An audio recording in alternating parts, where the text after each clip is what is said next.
proudly supported by the Save on Foods Memorial Center, connecting communities through sports and live entertainment. This next piece is really great. My husband and I got the chance to go see this show at the Belfry this week, and it truly is outstanding. Oh, well, that's awesome. You know, Behind the Moon is now on, and it's getting lots of praise, not just from Scott, but from lots of different people as well. Ethan Morneau has more. In Victoria's Fernwood neighborhood, the Belfry Theatre looks to create connection between the audience and the actors on stage. This show talks about mental health, and that's what kind of drew me to the play, is that specifically in the South Asian community. Rizwan Munji is no stranger to the spotlight. Canadian viewers may recognize him as Realtor Ray in the TV comedy Schitt's Creek. Hello. Hi. Oh, I love your complexion. So, But he was ready to return to theater, and this time in a more dramatic role. my agent said, hey, there's this play going on in Victoria, and they sent me the script. What is the need? I'm sorry, we're closed. I said we're closed. Oh.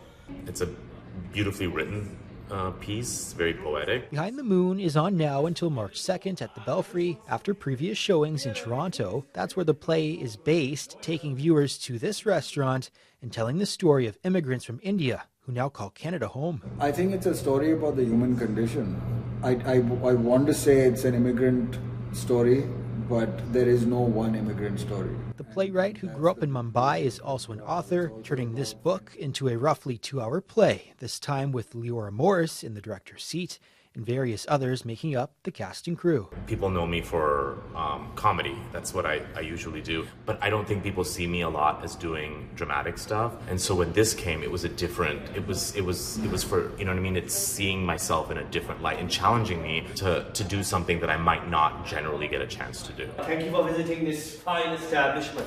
It's also a chance for the group to work inside a jewel in the island's theater community. Built in the late 1800s, this used to be the site of a former church before it became the Belfry Theatre in 1974. It's produced more than 350 plays. Being in that space, it's a wonderful theater.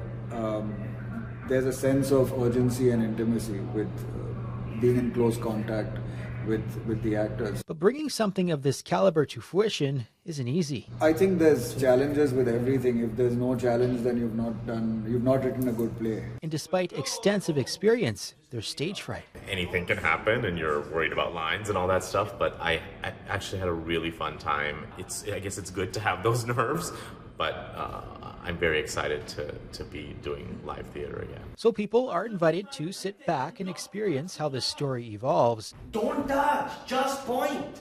With the hope it will spark conversation even after the curtain comes down. It's also about friendship and brotherhood, and what happens when people from a completely different landscape, both cultural but also spiritual, and very different inner life, a very different sense of community when they come to Canada. Get tickets now through the Belfry website.